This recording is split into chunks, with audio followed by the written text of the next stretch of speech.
Mike Wilson, the biggest bear on Wall Street, as they call him, 5 hours ago just spoke on many various subjects. I want to hear what he has to say, want to react to that one, give my opinions and perspectives on this one. And then the second video I want to react to here, this one's from this morning. The Fed should pause rate hikes and make sure financial contagion is behind us, says Mohamed. Oh boy, okay, that's a big change of tone from Mohamed. So I think that one's going to be interesting to get into in this one here today, folks. And first off, let me just say I appreciate everybody that subscribed to the channel. We're about to hit 25,000 subscribers on this channel now at this point in time. I think we're going to hit it within the next 24 hours. So I appreciate every single person that subscribed. And let me just say this, okay, to everybody that subscribed to the channel. I wish I could put out more content on this channel. There's so many articles, so many videos I see all the time out there that I'm like, oh, I want to react to this. I want to react to this. I want to react to this. And I don't get to put it out on this channel. I just want to say, like, I wish I got to do a lot more on this channel. Like, I love this channel so much, and I just wish I could do a lot more. It's just like I have such an importance of like events that I have to go through in life, right? Like obviously I have to keep track of all my own stocks. I listen to like a million conference calls of so many various companies that I'm looking into, companies I own, companies I need to just keep an eye on for the economy and kind of what's going on there from a macroeconomic standpoint, right? Then obviously I have a family, I have a wife, I have 3 kids, I have the main channel, right? I have my private stock group, my private wealth group to run. I have a Patreon now. And so there's so many things that like, you know, the days are busy. Let's just call it that. And this is that channel that I'm just like, I wish I could put out so much more content for you guys. And I hope to put out as much as possible. It's just, there's so much more I could do. And there's so many more videos I could react to. And I wish I just kind of had time for. And this is, you know, honestly, this is my favorite channel. I like this more than the main channel.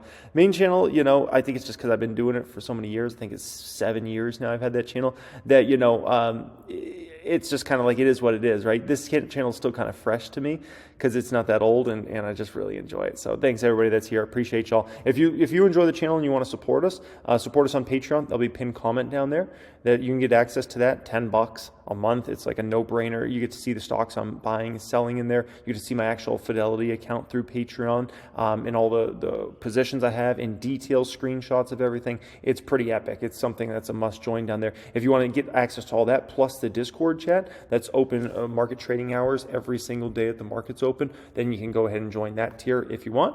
It's out there for you. It's up to you. It's pinned comment down there. I appreciate everybody that supports the channel regardless. And also, if you're looking to scale up your portfolio, learn how to do it, then check out, that might also be pinned comment or down in the description. That's to apply to join the private wealth group and the private stock group. Let's get into this. I see a massive polarity in the equity markets right now.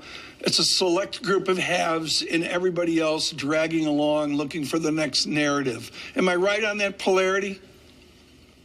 Yeah, that's right, Tom. I mean, you know, you guys were talking about the bond market's volatility here recently. We've been focused on that too. We think that, you know, the bond market is sort of jumping ahead of what the Fed is saying. And that's the first time we've really seen that in quite a while, meaning that the bond market is somewhat, you know, dismissing the Fed's dot plot, which I find interesting because I think the equity market may start to do that too. And it's already happening under the surface, as you alluded to, meaning small cap stocks and anything that's sort of viewed as lower quality or will have right. challenging with needs capital availability is being punished. And then we're left with, you know, 20 stocks kind of carrying the day.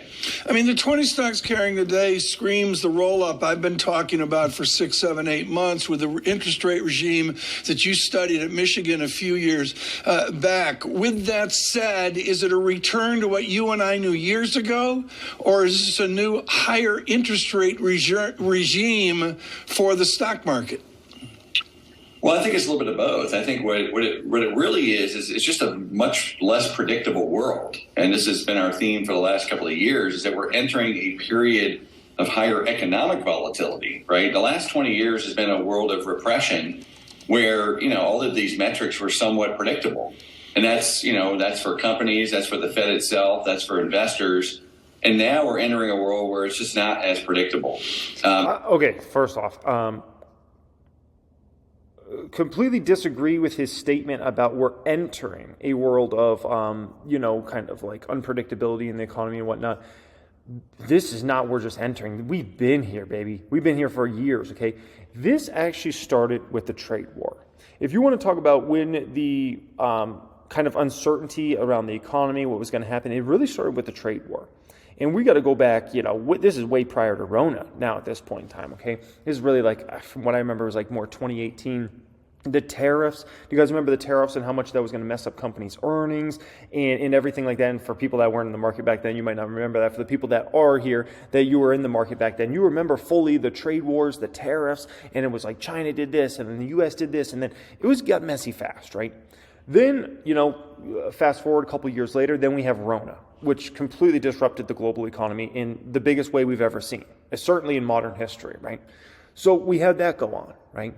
Then all of a sudden, it looks like, oh my gosh, you got all the stimulus money out there, things are looking great. Then all of a sudden you got interest rates going crazy. So we've had, in my opinion, not great financial certainty for 5 years.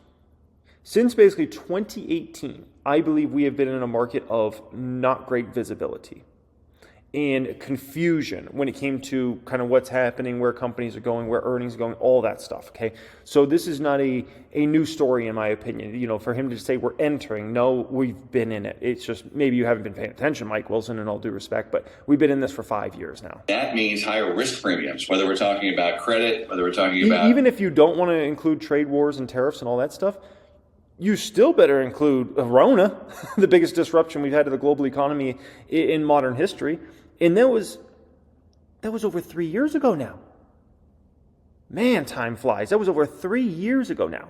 So we've been in this for a long time, premium mister. In the bond market, or we're talking about equity risk premium. In our view, I think people are operating as if we're going to go back to that predictable world, and that's, I think, misplaced. A lot of people have been reading your prognostications of lower earning multiples for week after week after week. The latest from you, given the events of the past few weeks, we think guidance is looking more and more unrealistic, and equity markets are at greater risk of pricing in much lower estimates ahead of any hard data changes. Mike, given that you've been saying this for a while, and given the fact that we have continued to see resilience in equities that refuse to go down, how do you push back and say, you guys are going to wake up? It might not be yet, even if we get disappointing earnings, but you will. Well, look, we try to navigate that inside the equity market, right? So, last year we saw a pretty big degradation in multiples, but as we pointed out again today, all that was due to higher interest rates. None of it was due to higher risk premium, which is the part of the multiple that is, pricing in what growth is going to be. Now, I would push back on the pushback, which is that the market is starting to revalue or devalue what I would say the companies that are most at risk of missing estimates. As I mentioned earlier, lower quality companies, more cyclical companies, smaller cap companies that are going to have a hard time with what's going on in the regional banking system. So it is happening. It's just, it takes a little bit longer, and everybody, kind of focuses on the S&P 500 or maybe NASDAQ 100 as these kind of, bastions of safety. And that's true until it's not. Well, okay, so let's talk about the repricing. So the thing that frustrates me is it's like, everybody's going to have to wake up. They're going to have to sell all their stocks, right? And first off, Wall Street already did that, and retail already did that last year. I don't know where people were at. They must have missed that memo, but that's what happened last year, right? But it's like, okay, sell out of all your stocks. Oh, awesome. Okay, sweet. Yeah, sell it all. All for what? To get fooled again and again and again and again. This is the past 25 years of the market, right? And you got to understand, every single time you ever get a 10%, 20%, 30% sell-off in the S&P 500, you better be a buyer, not a seller into that market, right? And so, the dip we've gone through recently, you got to understand, that's just another dip. It's just another huge buying opportunity, right? The only fools are the ones that are selling in these sorts of markets and not buying, right?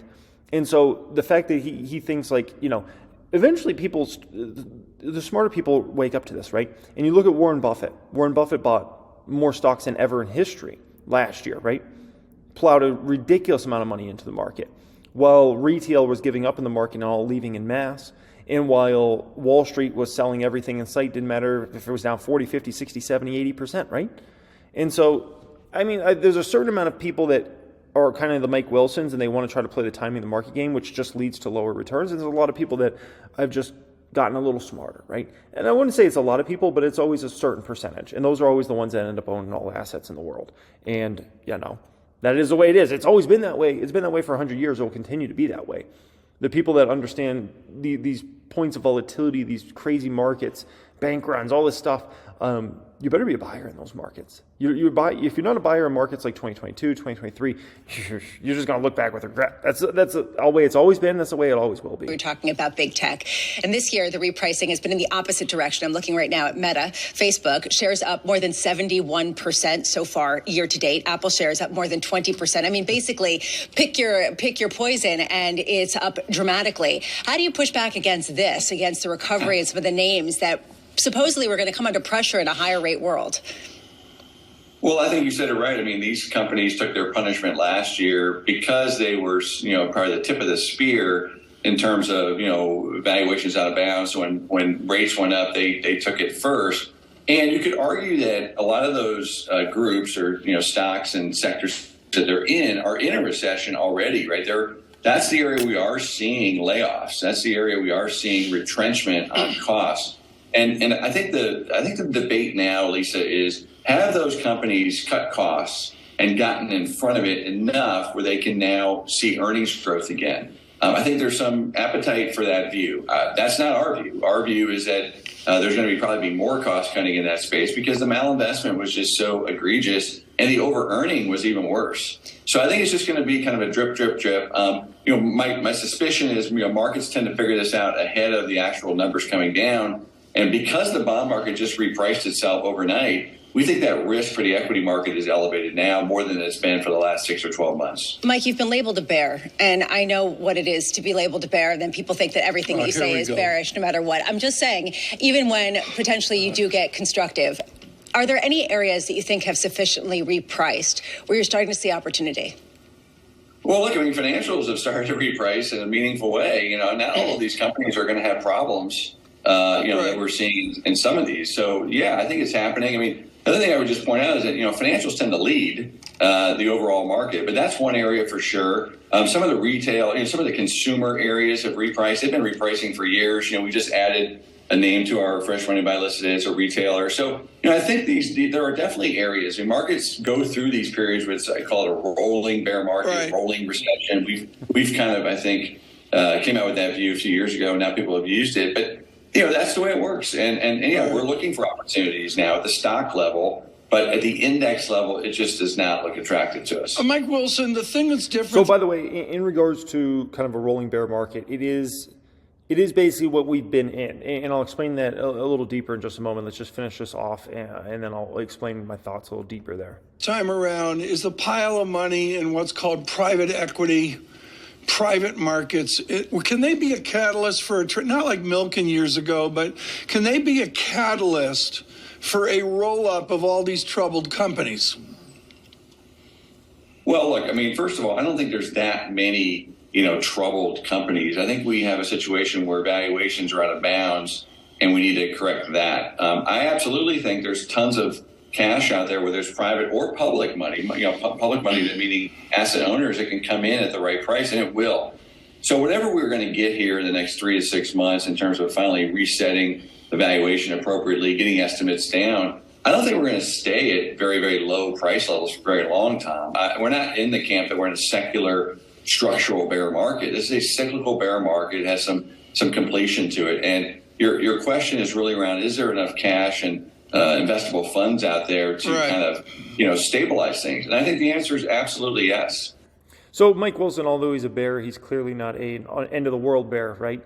In regards to kind of his thoughts there. Now, I always leave so many different charts and stuff up on my desktop here, but this is just one I thought was interesting. Is if you look, and when he was talking about kind of a rolling bear market, it's certainly what we've seen, different stocks bottoming at different times, right? And you can go back to the tech bubble. You saw this same exact phenomenon where Amazon bottomed 1 year and 1 month before the NASDAQ actually bottomed. Amazon stock, right? 1 year and 1 month. So you'd think so by the time the NASDAQ actually bottomed, right? Amazon was already on a massive epic bull run. And if you obviously got in Amazon at that time, you were looking pretty darn phenomenal, right? And the NASDAQ bottomed in October of 2002. Amazon was 3x the price by then. 3x. Okay? And so in regards to the market, I was, the reason I had those screenshots, I was pointing that out last year a lot, right? and I thought those were just always helpful to keep in the future, is you got to understand a lot of these moves a lot of these stocks are making, right, is they're not coming back to what they were in 2022. Meta's not going back down to $80, and Tesla's not going back down to 100, and Nvidia's not going back down to 110. I hate to break the news to folks out there that might be hoping that, and AMD's not going back to 55. I hate to be the bearer of bad news for the people that are all hoping to get those stocks back at lower prices than they were in 2022. If you missed it, you missed it in regards to those stocks, right? And many of those stocks have now doubled up in price, or up 80%, or up 150%. And they'll be up a lot more, I can tell you, in 3 or 5 years from now when it comes to a lot of those game-changing companies, right? You look at a stock like Netflix, that bottomed back last summer at $160-something a share, right? You look at Shopify, it bottomed around the summer, kind of fall time as well. That was at I believe it was $24, $25 at that time. It's almost doubled up from there, essentially, right? And so that's something important to just remember. A lot of these stocks are doing different bottoming processes. Other stocks, oil and gas stocks, for instance, or maybe in for a little tougher sledding in the short term with everything that's kind of going on in the commodities world that's working against them. So certain stocks that were doing great last year, especially in the front half of the year, banks, all the financials, oil and gas, those ones are feeling a lot of pain now. And meanwhile, you got other stocks in other areas that you're having a lot of fun, right? If your portfolio consists of Meta, Tesla, Nvidia, AMD, Apple, Microsoft, those sorts of stocks, right? You're having a lot of fun this year. You're making a lot of dang money, right? Last year, you were in a whole lot of pain. But basically, since about November of 2022, you've been having a ball and you've been printing money, right? So it really depends on how you're positioned at different time points. Next video up here. The Fed should pause rate hikes, says Mohamed. There's a big change of tone for him. Wow. More about the markets, the Fed, and the fallout from the stress on the banking system. Mohamed El-Erian, Allianz advisor and president of Queens College, Cambridge. You've been very hawkish, Mohamed. Have you, the events of the past 3 weeks, gotten you to be less hawkish? Look, they just confirmed the problem we have because the Fed was late starting in hiking interest rates. And because of that, and as you pointed out, it's not just a dilemma of inflation versus growth. It's a trilemma: inflation, growth, and financial stability. And we don't have a good way out of it. Listening to your show today, Joe, you and Becky, you kept on pushing your guests. And the truth is there is no first best policy response anymore. Everything will have collateral damage and unintended consequences.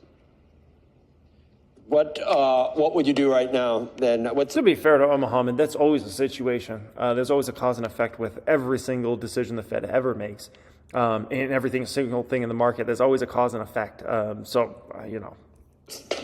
least bad steps that the Fed should be taking right now, Mohamed?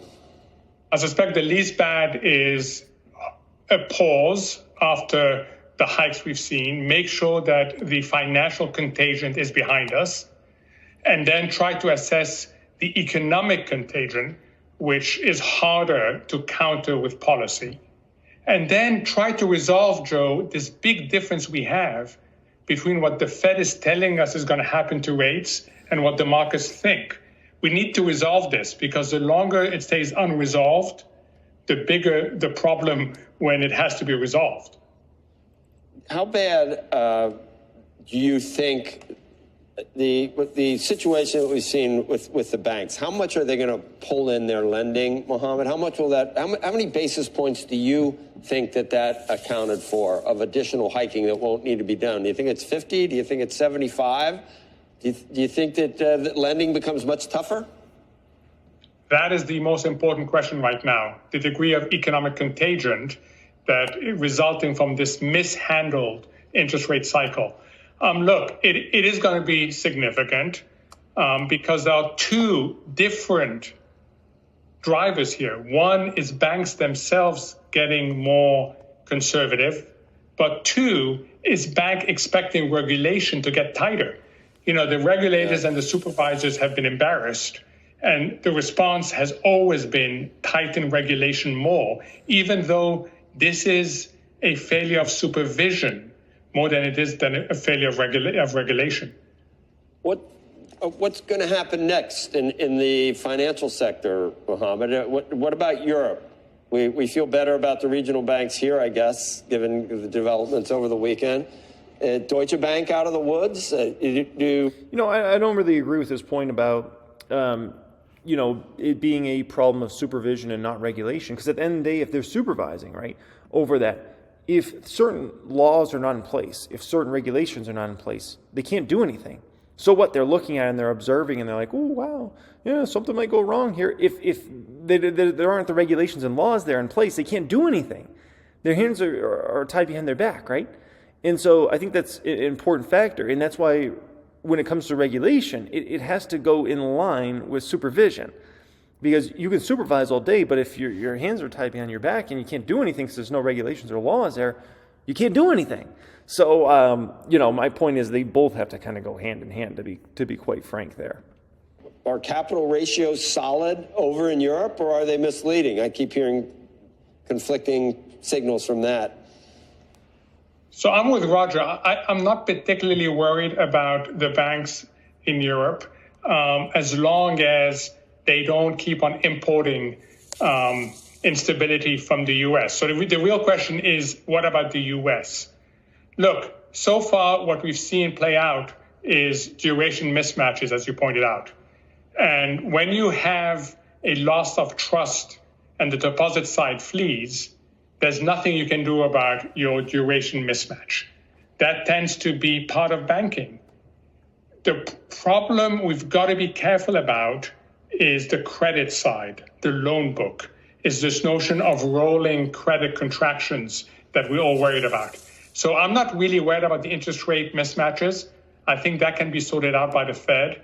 I'm more worried about the credit issues. And that really comes back to how badly hampered is the economy because of this mishandled interest rate cycle. Yeah, so I appreciate his thoughts there. Really, it's a wait and see situation, right? You know, kind of just waiting to see how all this plays out. And I think that's kind of what Mohamed was alluding to there, kind of toward the end. So, love to hear your guys' opinion in the comment section. If you have any perspectives or opinions on anything discussed in today's video, thank you every single person who subscribed to the channel. 25,000 subscribers. We're just about here, folks. I appreciate each and every one of you. Thanks to everybody that supports the channel on Patreon and gets access to everything in there. If you're looking to join my private stock group, the private wealth group, and apply to join us in there, that'll be in the description area. Appreciate y'all. Much love as always, and have a great day.